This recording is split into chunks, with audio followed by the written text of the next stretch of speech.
Oh, wow, Dave. Well, that's a pilgrimage I would love to do one day myself, but we're not here to talk all creatures great and small. I guess we're here to talk Terry Nation. We are. So, when we were discussing what topics to do this year, in the first half of the year, we thought we really enjoyed doing our Terrence Dicks special last year, so let's pick another writer to do. And look, I'll be honest, I pitched to you, can we make it Terry Nation, please, please, please? And you were very kind and you said yes, and that was very generous of you. So I will say right up the top here, I am coming to this podcast and this topic with an agenda. Terry Nation is a favourite writer of mine, and I am coming here to give the case for the defence, if you like, of Terry Nation.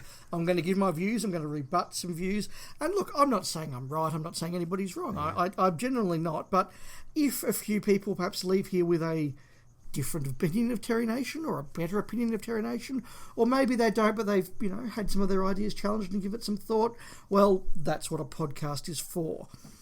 So, look, Rob, that's why we're doing Terry Nation. So let me throw to you initial thoughts, memories, ideas. What comes to mind when we talk about Terry Nation?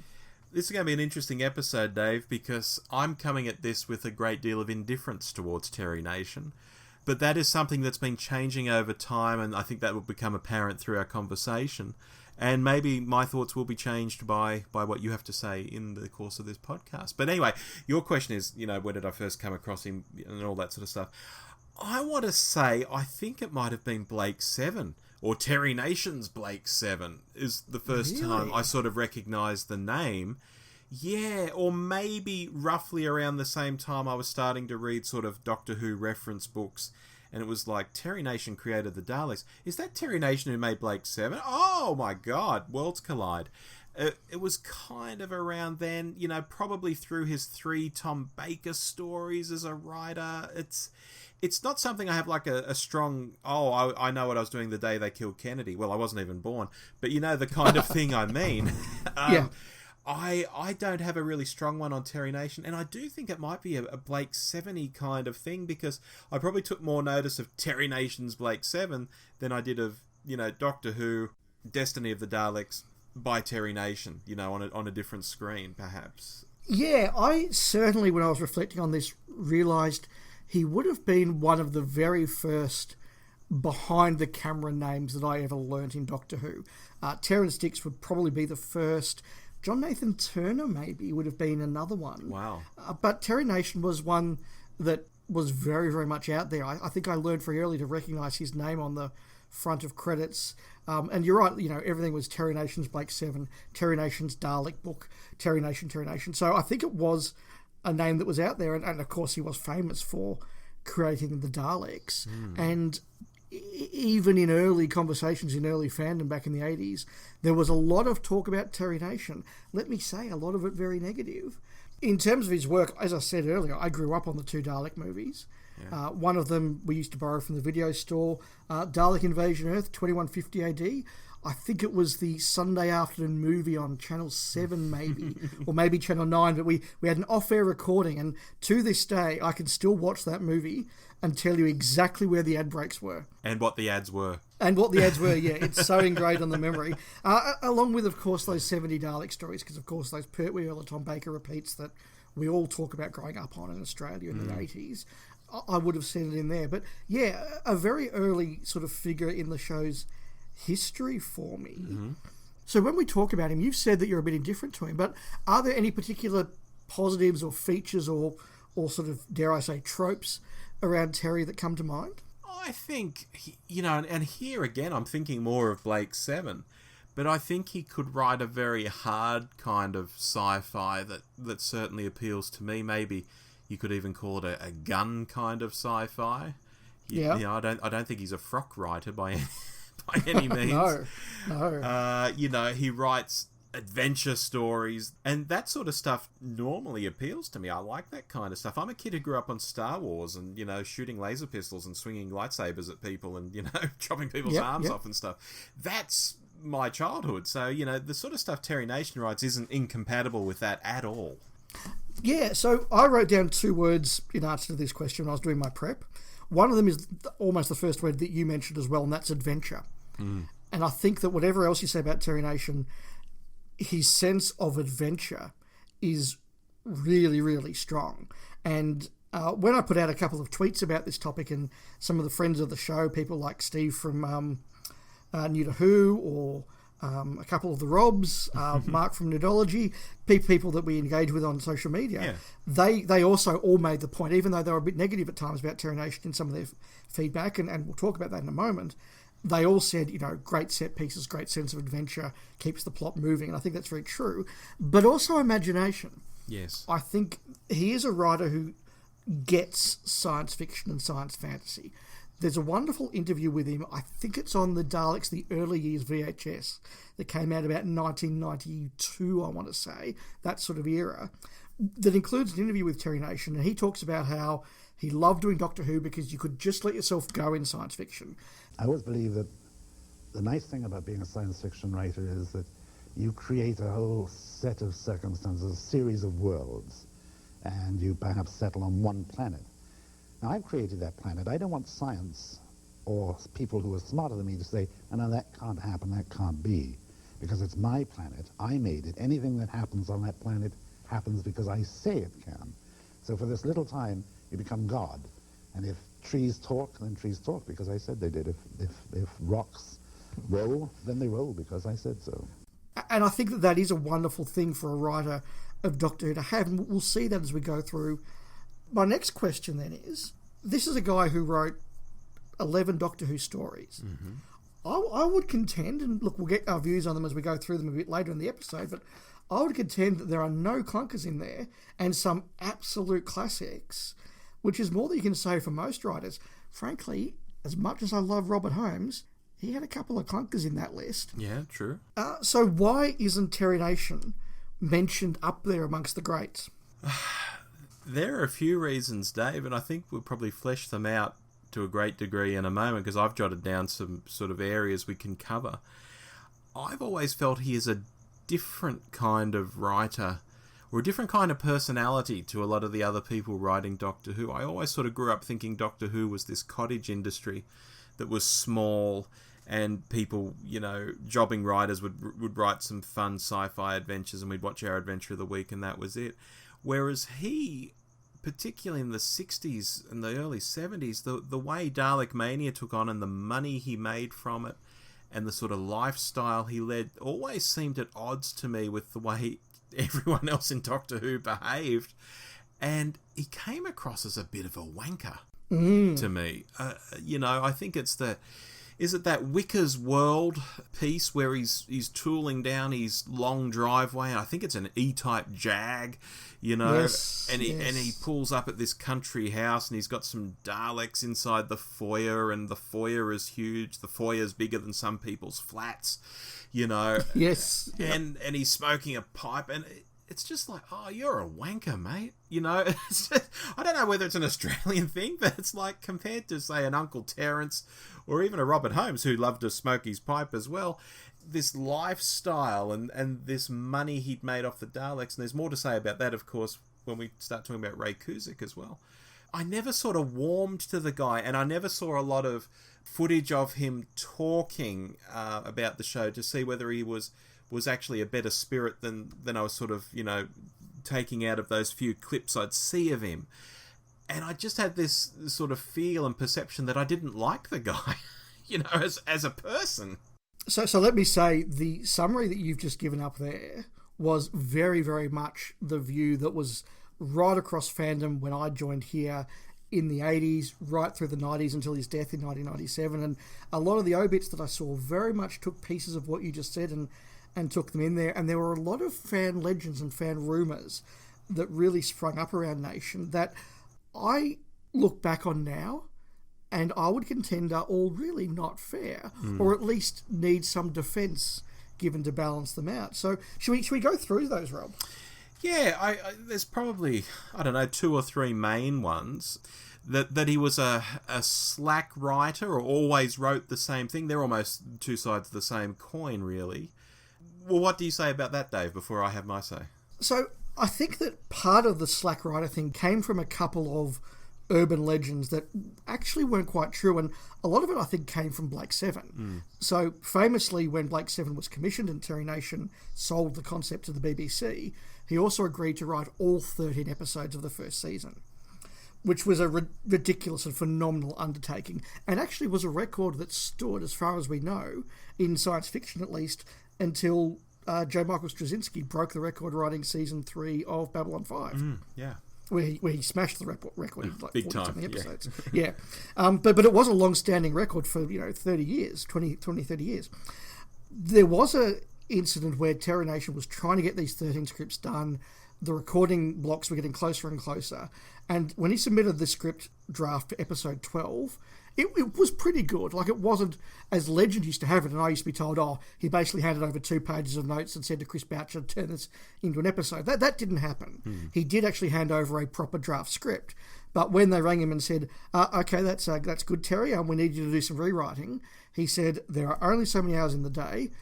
It's very straightforward, given the deadlines. You can have a redraft of episode 12, or you can have a draft of episode 13. Which would you like? Yes. So, out of those sort of things, and also some stuff out of Dalek's Master Plan, which I think we'll perhaps address a bit more when we get to that story, out of that did sort of grow this idea that, Chris Boucher kind of wrote all his ideas from Terry Nation's notes and all the rest of it. That actually isn't borne out by the facts. Yeah, well, what about on Doctor Who itself? The themes, like when he's writing these Dalek stories, he tends to go back to the same or a similar theme all the time. You know, even in the Pertwee era, you got the Tals popping up again, for example. Yeah, look, I mean, there's one very clear example of that, and that's Planet of the Daleks. That said, though, Planet of the Daleks is 1973. That's 10 years after he first wrote the Daleks. And the Daleks had never been repeated. It wasn't available on home video. The chances are that the average 12-year-old watching the John Pertwee era had not seen the Daleks. So does it really matter? I mean, yes, it does in some ways, but hey, he picked a good idea from 10 years ago that almost none of the audience would have seen. In 1973, who cares? He does certainly have his tropes. You know, he loves a good countdown. He loves a bit of radiation. He loves separating the Doctor in a certain way. He loves the reveal of the Daleks in the Part 1 cliffhanger. Yeah, that's okay. He's not the first writer to have his tropes. He's very famous for them.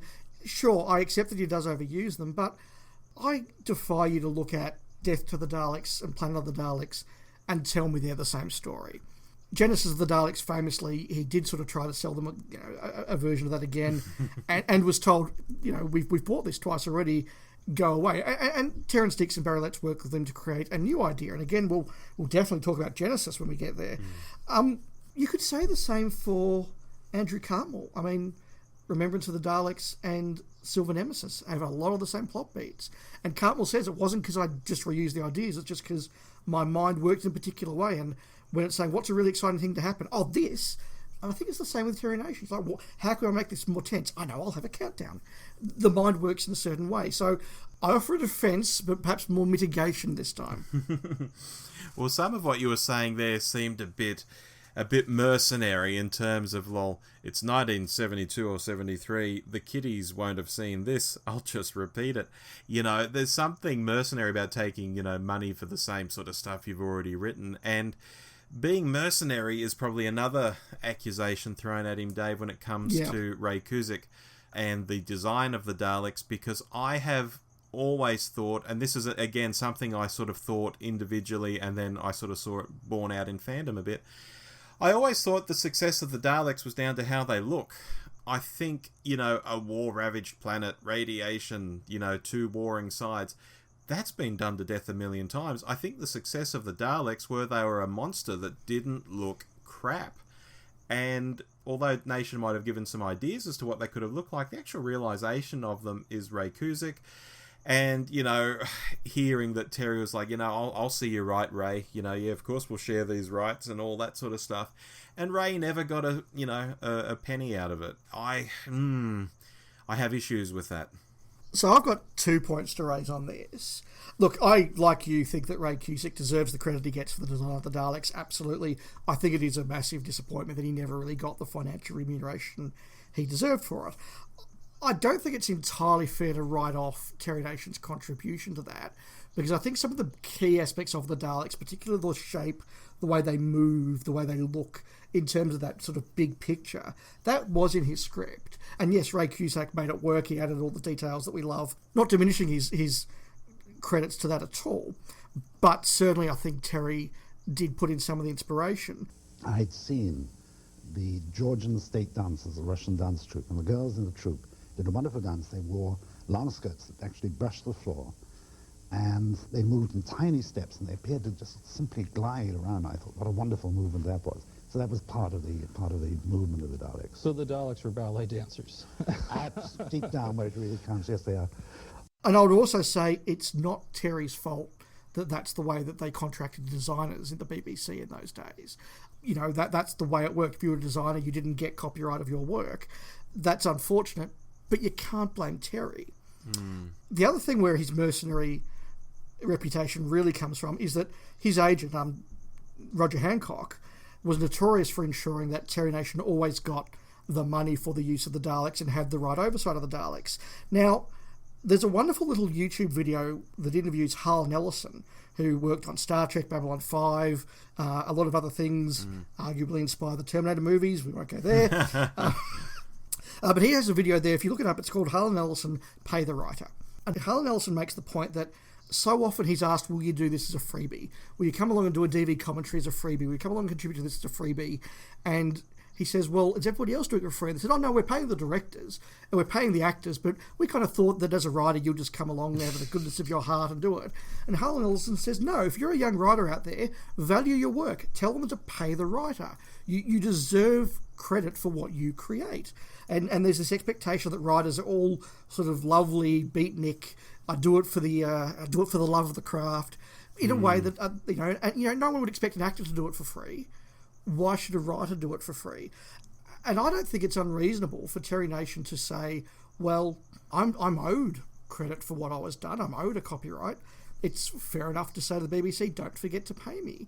And also, I think when you look at him and the way that he creatively protected the Daleks, and he was very careful about where they could be used and what they would be used for, kind of, I think, in the model of the way that Walt Disney protected Mickey Mouse and was very careful what Mickey Mouse endorsed or what Mickey Mouse appeared on. That perhaps was very unusual and a bit mercenary for the 70s and the 80s. But you think about that in terms of showrunners and their content now, that's incredibly common. Showrunners are very protective of their work. JMS on Babylon 5, Joss Whedon on Buffy, they're very careful about where and how their creative works are used. Maybe Terry Nation was out of step with his times, but the times caught up with him. Well, that's what I was going to say. I think he might be out of step with his time. Then it comes back to what I said earlier. I always saw Doctor Who as this cottage industry, jobbing writers. All these other writers invented stuff that seemed to remain the copyright of the BBC. I still don't fully understand how Nation got to keep a hold of the Daleks when other people invented stuff that became BBC copyright. Well, but at the same time, you had a story with the Yeti that was abandoned because Lincoln and Haseman, they refused to give the copyright for use of the Yeti on the third occasion because they withdrew their script. Other monsters couldn't be used because the writers refused to give their consent. And famously, John Nathan Turner sort of saw this happening with Companions, and he was so outraged that every time they used Nyssa in Doctor Who, they had to pay Johnny Byrne a fee for creating her, that he always made sure that he created the Companions from then on, so we didn't have to pay the writers this sort of thing. So, Johnny Byrne was out there getting his royalty check every time Nyssa turned up in a Davo's story, but nobody says that's unreasonable. Yeah, I guess different profile, between Nyssa and the Daleks. Yeah, and I think that's also the thing as well. Everybody wants to use the Daleks. Is it unreasonable for Terry Nation to say, well, they're my creation, I want to make sure you're using them well. I want to see the script to make sure it's sort of in line with my vision of the Daleks.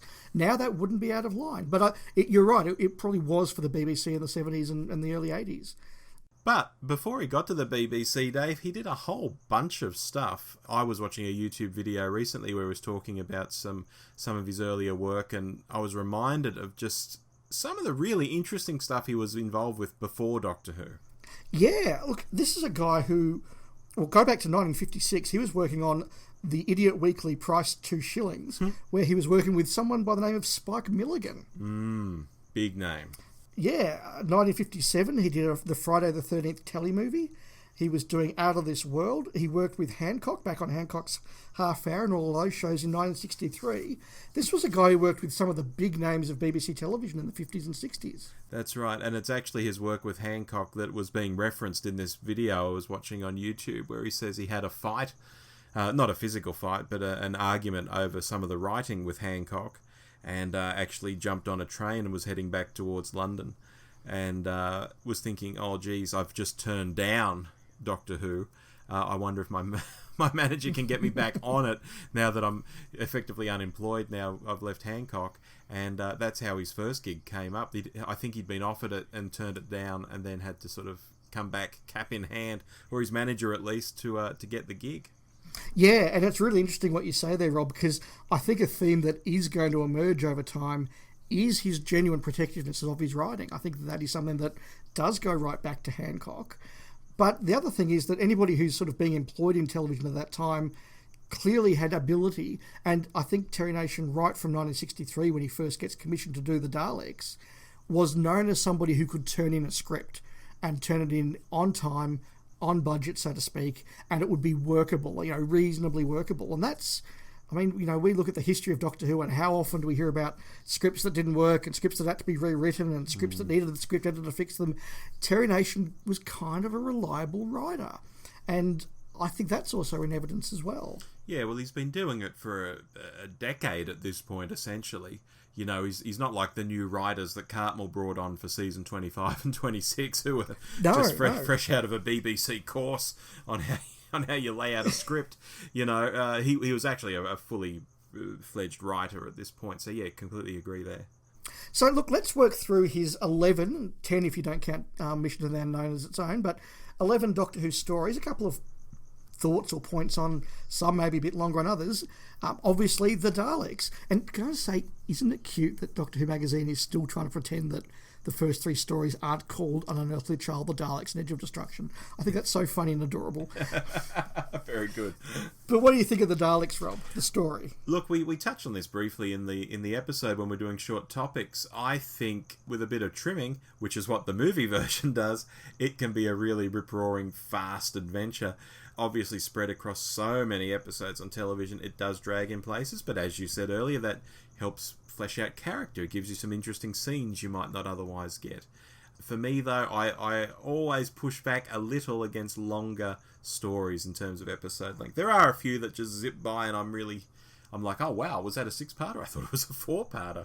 But on the whole, the longer stories I do get a bit bored in.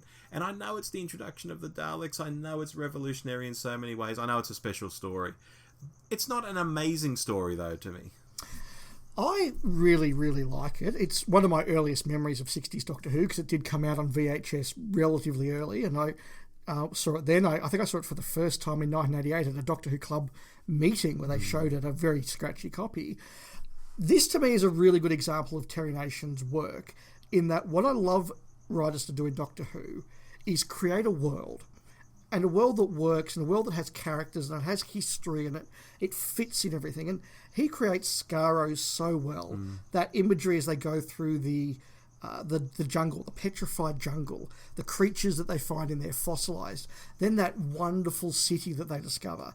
Then you learn about the Daleks, then you learn a bit more about the Daleks, then you meet the Thals, then you escape from the Daleks, and again that adventure, that stuff where Ian's inside the Dalek suit. That's a really memorable image that's right there at the start of the show's history. Then you get to philosophise with the Thals, then you get the expedition through the swamp. Then you get the actual battle at the end of it. Yeah, absolutely, you could trim it down. And there is a little bit of too much just talking sometimes, or too much just stomping through the swamp. But there's great characters and there's great set pieces. And they're both things that I think, particularly the set pieces, are going to be hallmarks of Terry Nation's work. And I'm very fond of it. Oh, very good. Shall we move on to the Keys of Marinus?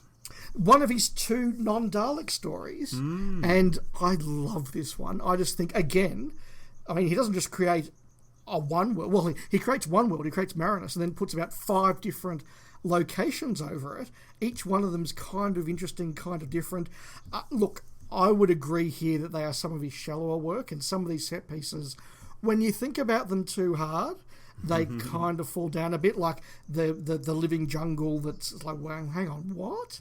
And why is it in there? And like the ice soldiers, again, it's like, what? But if you're just watching that for a night a week, and you just go, wow, there's a living jungle, look at that, it's so exciting. Or, oh my God, those ice warriors are coming to life and they've got swords and, oh, they've got to jump over the cliff and now the wolves are chasing them. Like, they're great adventures. I will accept, though, that you're right, scratch the surface, there's not much underneath the adventure. For mine, this is similar to The Chase for me, and we'll talk about The Chase in another couple of stories.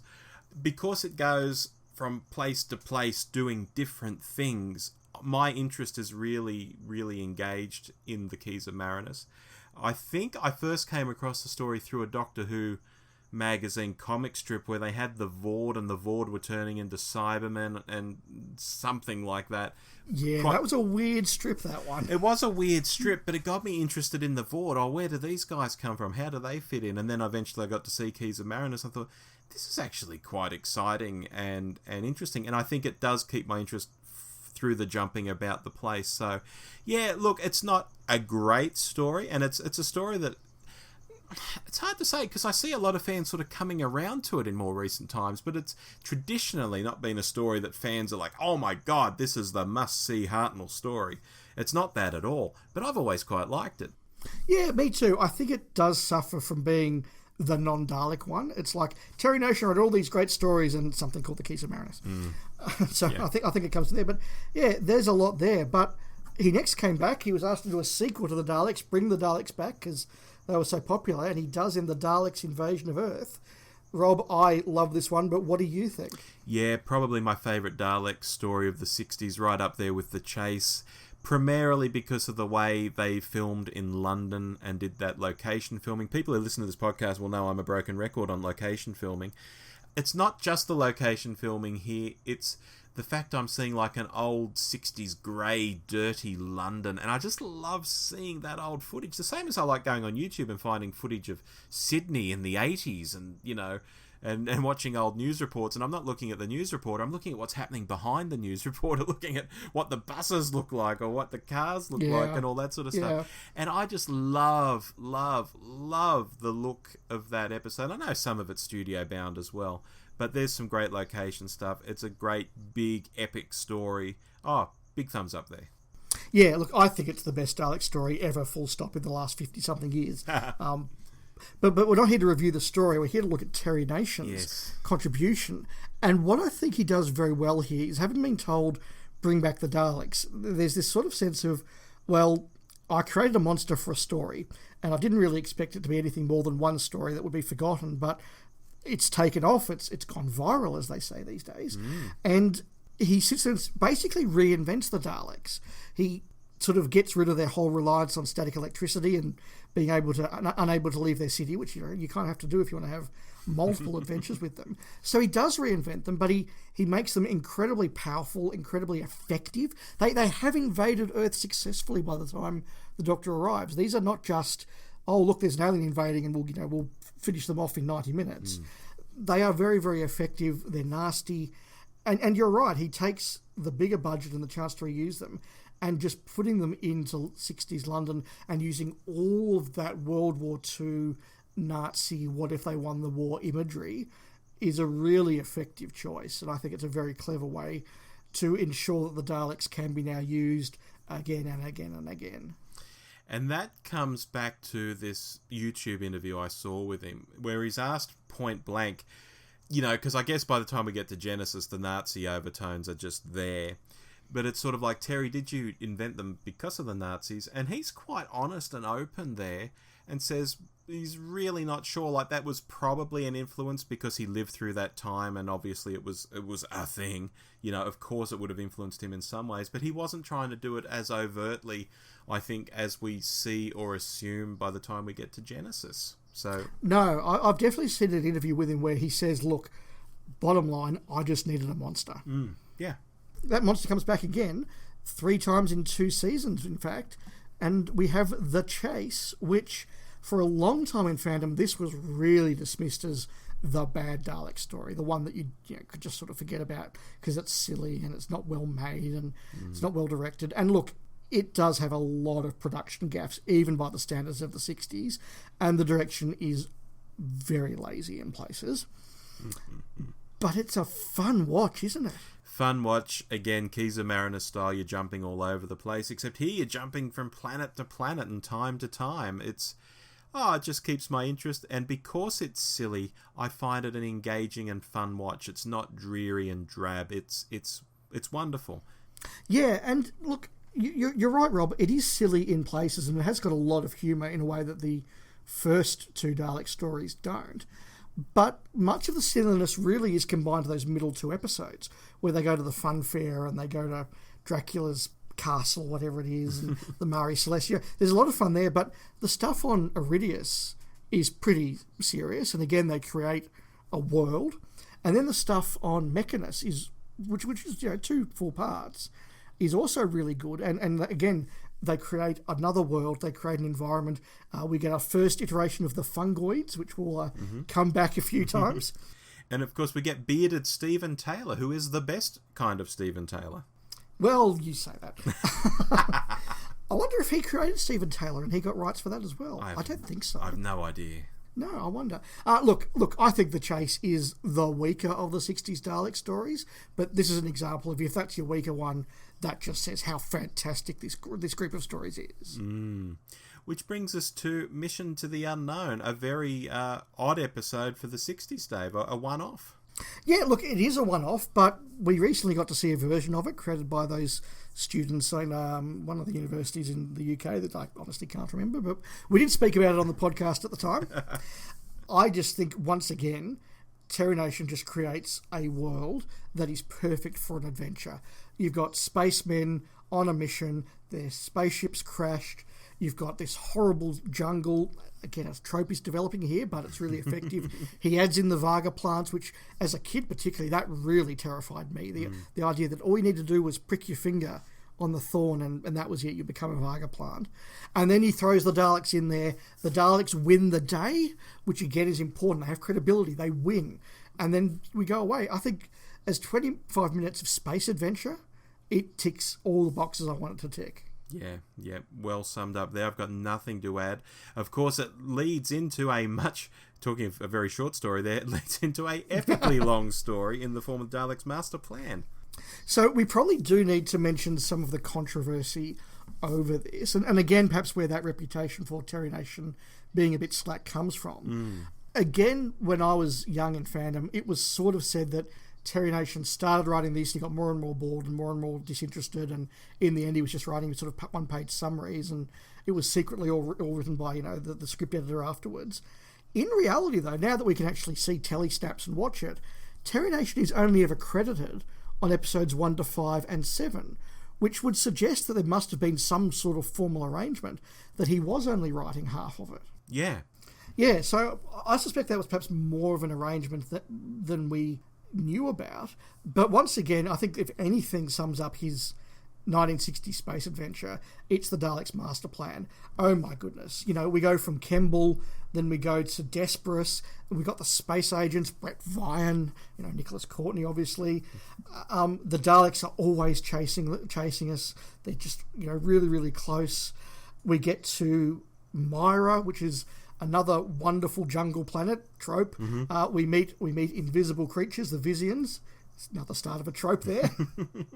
He creates Mavic Chen, which is a really good character. When we did our podcast of Decision with the guys from 42 to Doomsday, we had Mavic Chen in the top 3 villains in Doctor Who of all time. Yeah. And a lot of our listeners also tweeted saying that he was on their list as well. So he creates a great character there that Kevin Stoney takes to another level, of course. This is just great adventure for me. I love it. I love the Daleks in it. So many Daleks. And my final point, Rob, because I know I'm talking a bit and I'll give you a chance to butt in a moment. But my final point is that you do see here the conclusion of his sort of 4 Dalek story arc, where we meet the Daleks on an isolated planet, then they get to take over Earth, then they get time travel and they're chasing the Doctor through worlds, then they're about to invade the galaxy. And every story, he takes the Daleks up a notch to the logical place, which is where we are in the Daleks' master plan, a massive empire ready to take over the galaxy. Yeah, and look, in some ways, this is similar to The Chase. You've got Daleks chasing different locations, all that sort of stuff. But it's a lot more serious. Is that probably the best way to put it? Like, it takes itself more seriously, perhaps? I think we're obliged to use the word darker at this point, Rob. Yeah, that's fair. Normally I'd like darker, but I still prefer The Chase over Daleks Master Plan. Okay. How do you feel about the way the Daleks are used here? I think they have their menacing hats on for this, which is entirely appropriate, because I think in the 60s in general, I think The Chase is the odd man out. You know, a Dalek story that's a bit more fun, and, you know, I don't mind them in this. But as a story, yeah, it's maybe just a bit too serious, maybe a bit too long. I don't know. Okay, well, look, I like it, but I do understand where you're coming from there. A story he didn't write, but we should probably mention, is Day of the Daleks. Again, fan legend versus reality is important, because when the production team, Terence Dix, Barry Letts, decided to bring the Daleks back to launch Season 9, which is an obvious thing to do, the legend was that when Terry Nation found out, it was kind of lawyers at 12 paces and ready to sue and all that sort of thing. You listen to Barry Letts talk about it, and it was much more a case of, hey guys, thank you very much for using the Daleks, don't forget to pay my rights, and you know what, if you want to use the Daleks, like, I'm here, I'm happy to write your scripts for you, let's talk about this, let's do a story every year. And they said, great, you know, we'll do a story every year of the Daleks, that works well for us, and yeah, if you're going to write it, Terry, well, you're the expert, let's do this sort of thing. And it was certainly the way that Barry told the story later in his life, a lot more collegiate than we were led to believe back when everybody was, you know, hating on Terry Nation because he was a bit of a wanker. And certainly Barry's got nothing to lose at that time of his life and his career to not tell the truth, so I think we should take that as pretty factual. But they did take Terry Nation up on his word, and they did offer him the chance to write the next Dalek story in Season 10, Planet of the Daleks. Now, Rob, you mentioned this with a couple of barbs earlier, so would you like to go further? I'm not a huge fan of this, Dave. I feel it just treads over some old themes. It's not doing anything incredibly new. We've got guys crashed on a planet. We've got the Thals getting about. It's just... I don't know where to begin. Invisible Daleks, people in those purple blankets. Yeah, my brain is falling out of my ears as I think about it. I'm not a fan of this at all. And when Pertwee gets in that bloody balloon at the end, oh my god, just make it stop. It definitely is Terry Nation by numbers. You can check them off. We have the jungle planet, we have invisible monsters, we have somebody's infected with something, we have the Doctor separated, we have the Daleks revealed at the Part 1 cliffhanger, we have a countdown, we have bombs, we have Thals. It's you know, it really is. I will defend it by saying, when I saw this as a 7, 8, 9-year-old, I didn't care. I just loved it. It was that wonderful space adventure on an amazing alien world. I still enjoy it. I still can watch this quite happily. I do accept that probably of all the stories on this list, it is the weaker one. It is the one that, yeah, maybe he was being a little bit mercenary and reusing some ideas. Can I excuse it a bit because it had been 10 years? I can. Can you excuse it a bit by saying it's the 10th anniversary and it's maybe a celebration of all that's gone before? Maybe that's a little bit post hoc ergo procto hoc on my part, but look, I've said it's the weakest on the list, so, you know, okay, I'll cop that one.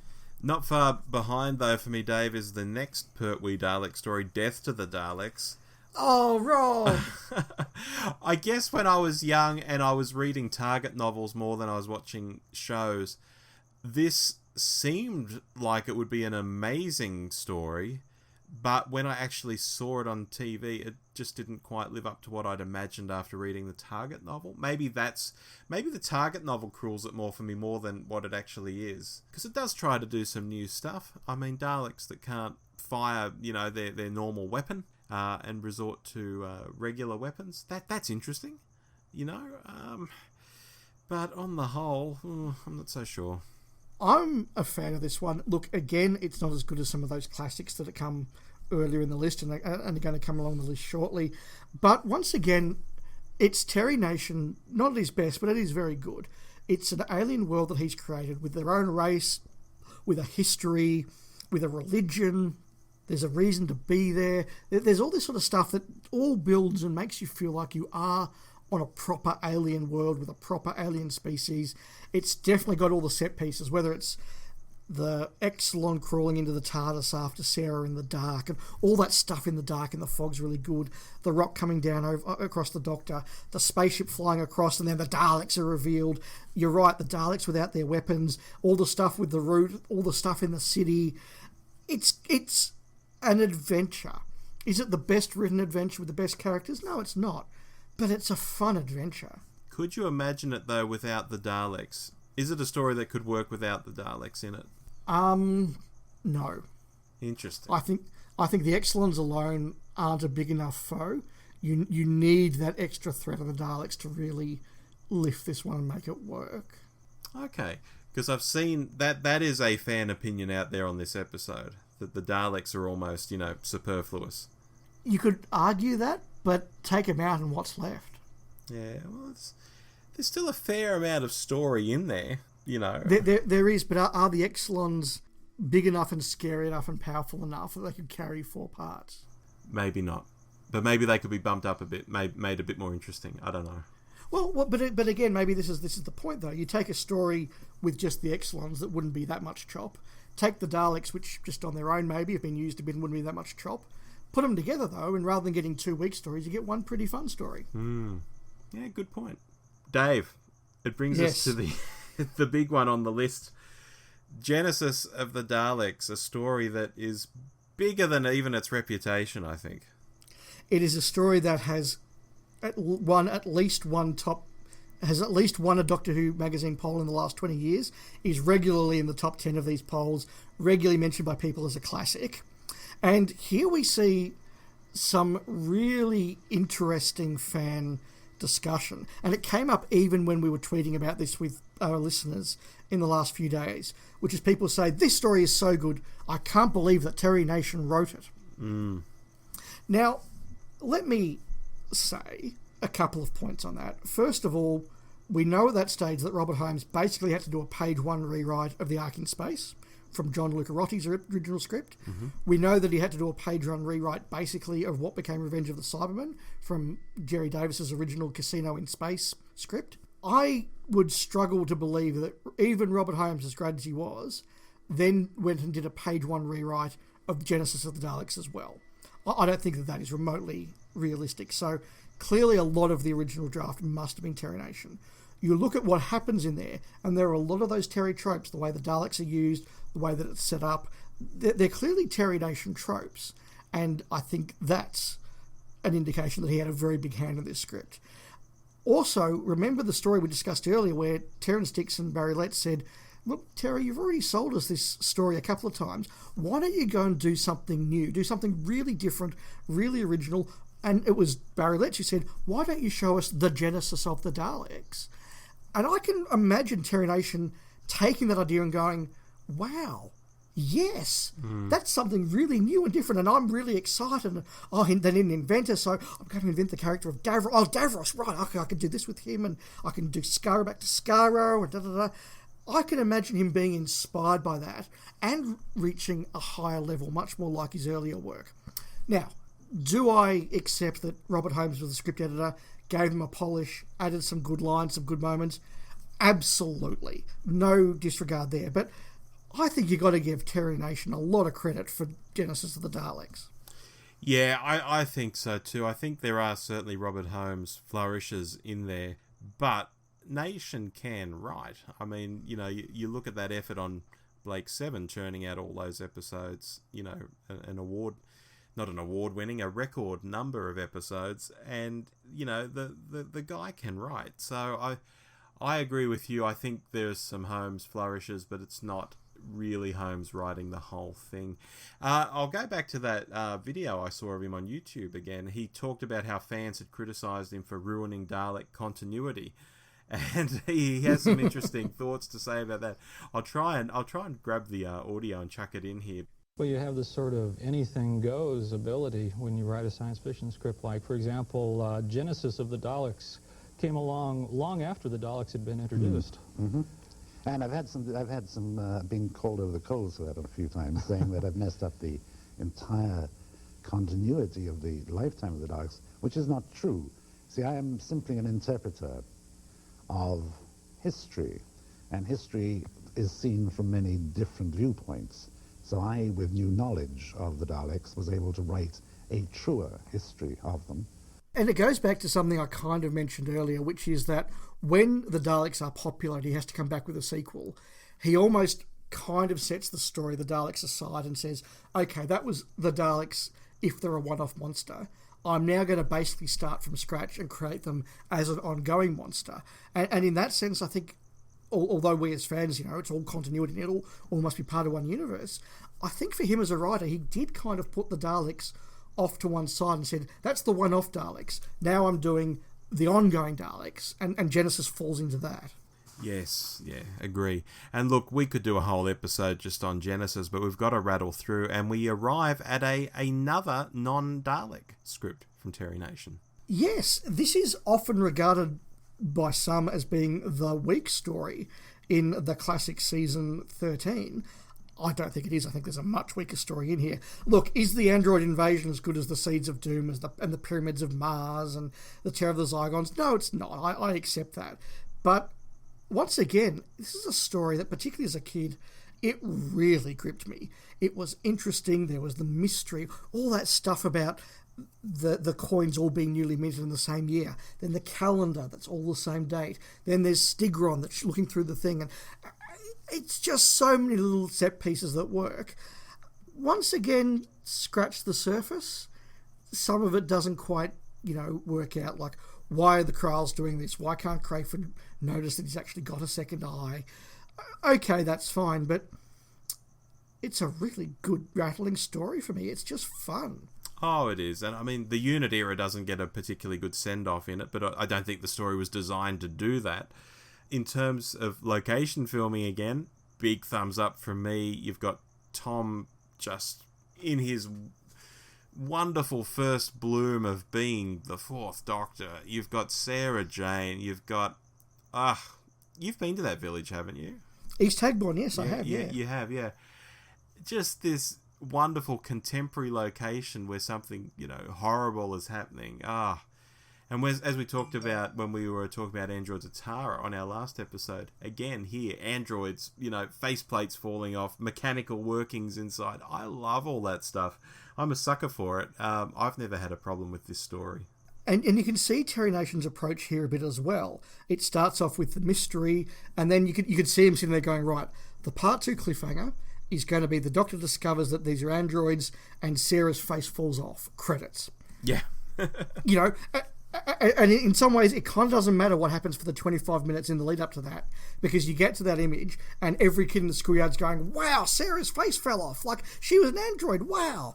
And does it necessarily stand up in the age of television today where everything's designed to be watched 30 times and it's layer upon layer? No, but as a cracking good yarn to watch on a Saturday night once, I reckon Android Invasion is perfect. It really is. Which brings us, Dave, as we rattle through Terry's Who career to Destiny of the Daleks and Terry Nation's Destiny, I guess, with Doctor Who. Yeah, look, I'll start off by saying it is not Terry Nation's fault that Michael Wisher wasn't available, and it wasn't Terry Nation's fault that his mask didn't fit David Goodison when they put it on him. That is not his fault. It is not his fault that Douglas Adams was the script editor and put a few jokes in there that maybe as serious fans we don't quite like in a Dalek story. They're great in the City of Death, but we don't really like them in a Dalek story, although they are quite funny. Yeah. Including the Hitchhiker's reference, in fact. But once again, a really engaging adventure. What's going on Skaro is really interesting. The references back to Genesis really interesting. The Movellans are a really cool creation. I think his influence in the design there, although it was taken to another level by the designer, is really good. Again, it's not the best on the list, but, if this and Death to the Daleks and Planet are the weakest on the list, well, I'm okay with that being a pretty strong list, and I will happily watch Destiny of the Daleks any day. Yeah, look, it's entertaining. Tom and Lala getting about. She's in her most doctorish outfit too. We talk about Clara being the Doctor. Well, Lala was being the Doctor back in this episode. It's basically Tom's costume, just in pink.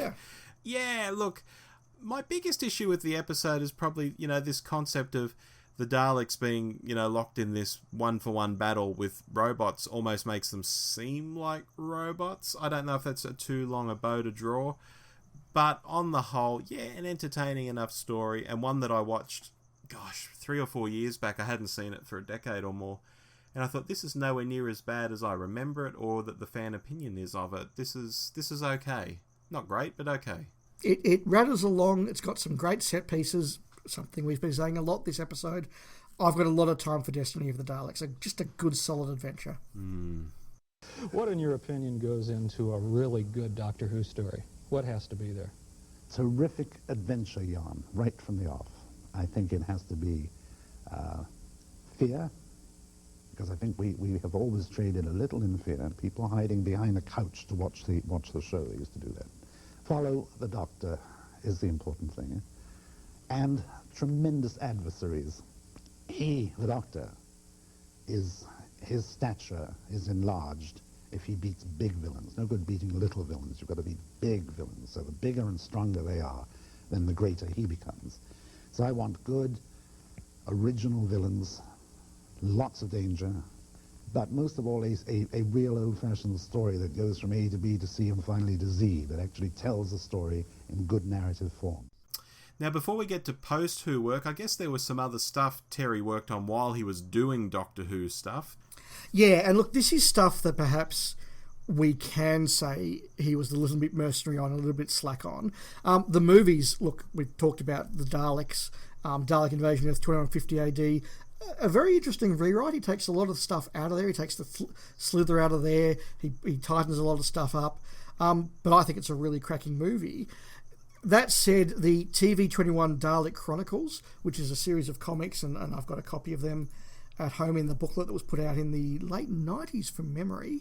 The Terry Nation's Dalek book, we do know now that a lot of that was ghost-written by David Whittaker. And David Whittaker obviously also wrote the other two Dalek stories from the 60s, Power and Evil, and did a very good job with them as well. I think he got the Daleks. David Whittaker, I believe, also ghost-wrote a lot of Terry Nation's Dalek book, which was a lovely little sort of handbook that I just lapped up again as a boy. But that was, I guess, a case of Terry Nation putting his name on something that perhaps was not deserved, and I will give David Whittaker that one. Yeah, no, some really good work there, and I mean, there are some very interesting videos if you go looking on YouTube as to some of the non-Doctor Who work that Nation was trying to put together that would feature the Daleks in the 60s and 70s, and even that Wicker's World piece where he's got the Daleks behind him in his foyer, and one of them is painted red. That is I think, comic book design of livery for that Dalek, and I think that was going to be like the lead Dalek in like a non-Doctor Who Dalek series. So there's all this sort of interesting stuff that never really came to fruition, but there's enough known that you can really dig in and learn a bit more about what he was wanting to do with the Daleks, and which never happened for him. No, he definitely was very keen in doing a Sierra Kingdom Special Space Service spin-off that would have involved the Daleks, and that I think would have been quite cool. Famously, he did suggest bringing the Daleks into a big two-part end-of-season story in Season 2 of Blake 7. I believe that conversation didn't go any further than chatting to Chris Boucher and Dave Maloney and saying, hey, what if we use the Daleks as the alien invasion? Yeah, good idea, Terry. No, we're not doing that. Yeah. And it was sort of over in about 10 seconds. But that's good. But when we talk about just some of his career post-Who, or well, during Who, in fact, because obviously he came back and forth, TV shows that I think most people would have heard of. He wrote 17 episodes of The Baron, 14 episodes of The Saint, 6 episodes of The Avengers, 7 episodes of The Persuaders, all big-name television that I think still has a reputation today. Oh, absolutely. I mean, the Saint is very well known by people. Obviously had that reboot with Val Kilmer back in the 90s, which I actually quite enjoyed. But we'll put that aside for the moment. The Avengers is spoken of so fondly by, genre fans, particularly genre fans who are into 60s stuff. Yeah. The Persuaders might not be as well known, but, these are some big shows for him to be writing on, and significant numbers of episodes. I mean, writing 17 episodes or 14 episodes of anything is significant. Yes, and he also creates 2 television shows that both are very well regarded and still very much out there with active fans. The first being Survivors, which I rewatched episode 1 of that a few weeks ago, just given the context of all that's going on, and it feels very pressing these days, I've got to say. Right down to certain countries that I mentioned. I won't go into details, but he created the Survivors. I think that starts off as a very good series. Famously, there was a lot of creative tension there between him and Terence Dudley, who was doing a lot of the producing work, and basically Nation didn't have the control over that he felt he should as the creator, and that he would today. Today he would be called the showrunner, and he would do all the writing and all that sort of thing. Yeah. And he lost control of that series, and frankly, when he did is where it gets very, very dull. I haven't watched season 3 of that. I kind of got stuck in season 2 because it gets very, very, very dull when they just start sitting around and growing cabbages for episodes on end.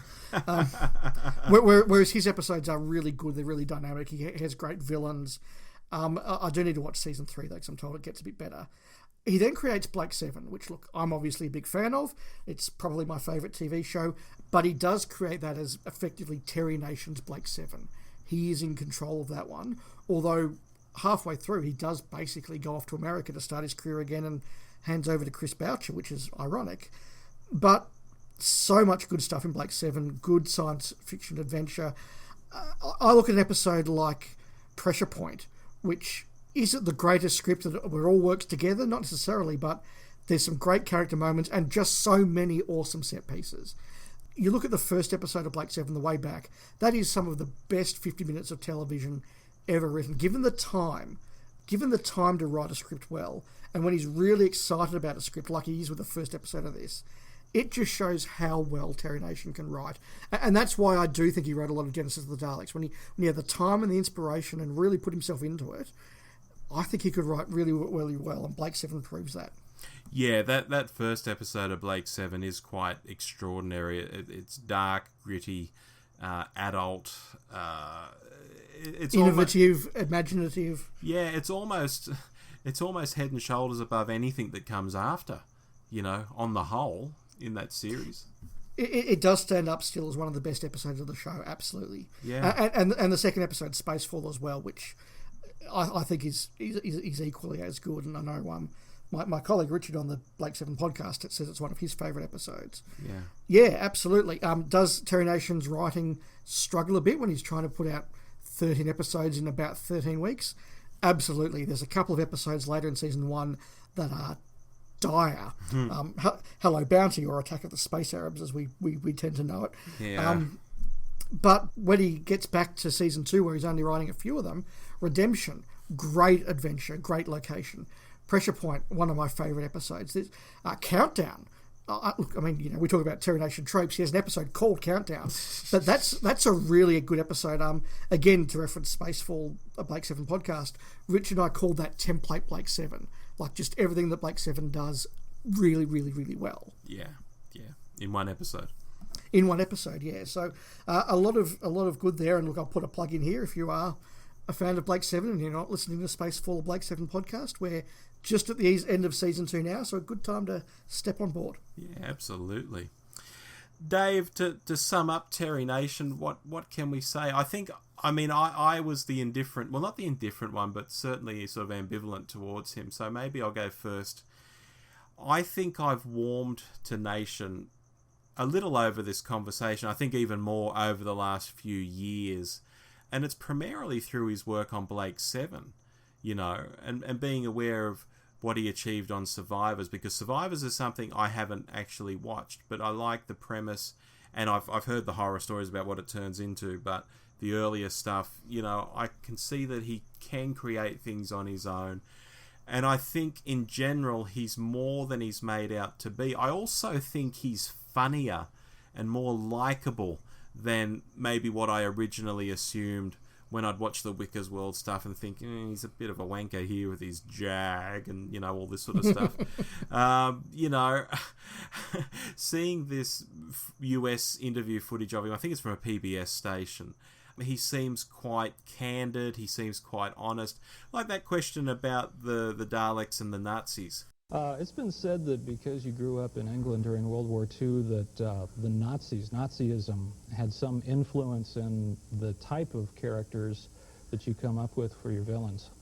Yeah, I've heard this too, and indeed I've probably contributed to it. I wonder whether it is after the event or before. I don't know. I certainly think that once I was aware of it, if I had been unconsciously aware of it when I wrote it, the moment I was consciously aware, I was able to go on writing the Daleks in exactly the same way. So maybe there is some truth in it. If that was a modern showrunner today, they'd say, oh yes, I had that all planned out from the start, please you notice that, and basically lie. And he doesn't do that at all. He's like, oh, well, maybe that was sort of there in my thinking, but I'm not really sure. I don't know what really influenced the other, And it's such an honest, candid answer. I think, is this guy quite what I think he is? Maybe he's not. And yes, I have been warming to him over the years, the most recent few years, in fact. But that sort of initial, first impressions count, and it's that initial sort of view of him that I had, being a bit of a wanker and sort of doing Ray Kuzik out of some money and all of that. And I'm still fighting against that a little bit, I think. Yeah, look, I'm really pleased to hear you say that, Rob, because I think that's a very fair summation. I started this podcast, I said, with a deliberative agenda, and I've framed my comments in a deliberate way to defend and perhaps call for some revision on Terry Nation's reputation. I don't believe I'm going to have persuaded people entirely on this, but if I've given them some pause for thought or maybe added some extra context that does allow them to warm a bit to Terry Nation, that will be very pleasing. But my real final comment is I look down once again this list of 11 Doctor Who stories. I would put any one of these on and watch them, and I think they are all, at the very least, imaginative and exciting adventures in time and space, and that to me is Doctor Who. And if your legacy to Doctor Who is 11 watchable, fun adventures, you know what? That's a pretty good legacy, and I reckon he deserves to be up there with one of the greats. Yeah, I wonder if it'll ever happen, or are we getting so far away from that era that newer fans aren't as invested in him perhaps, or want to dig deeper? Look, it may happen that newer fans who are discovering Classic Who for the first time and don't come with all the baggage that we had of the what we've I guess started to call the wanker Terry Nation reputation. If you don't come with that baggage and you just watch these stories, you might go, gee, this Terry Nation turns out some great stories. He's pretty good. Maybe that's how it'll happen. Maybe. Anyway, that wraps up Terry Nation, and we move into the final stage of the show, Dave. We've got a listener email.